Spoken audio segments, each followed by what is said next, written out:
Неизвестно е предвременото започнување на зимскиот распуст како една од мерките кои ги препорача министерот за животна средина. Според извори од оваа институција, Комитетот за здравје и животна средина кој синоќа заседаваше, не се согласил со дел од препораките, но засега не откриваат кои се меѓу спорните. На барањето на министерот Изаири да се свика итна владина седница за проблемот со загадувањето, премиерот Груевски кусо одговори. Денеска некој ми каже дека министерот вчера имал некаков прес.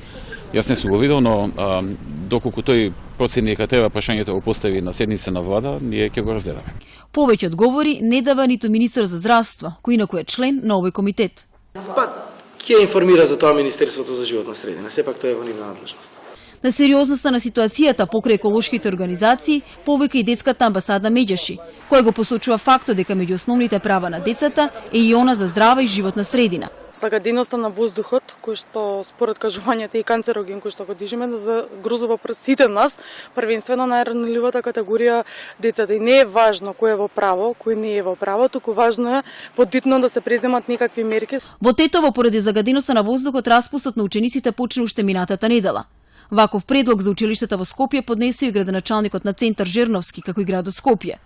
До сегашниот став на Министерството за образование беше дека распустот ќе почне според зацртаното на 30 овој месец.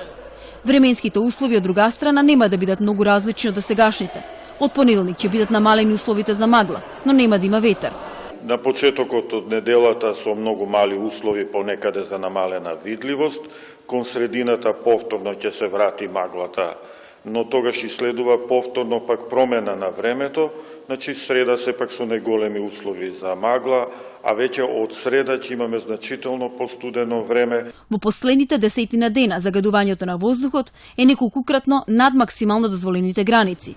Според мерните станици, ситуацијата е особено алармантна во скопските општини Центар, Газибаба и Карпаш.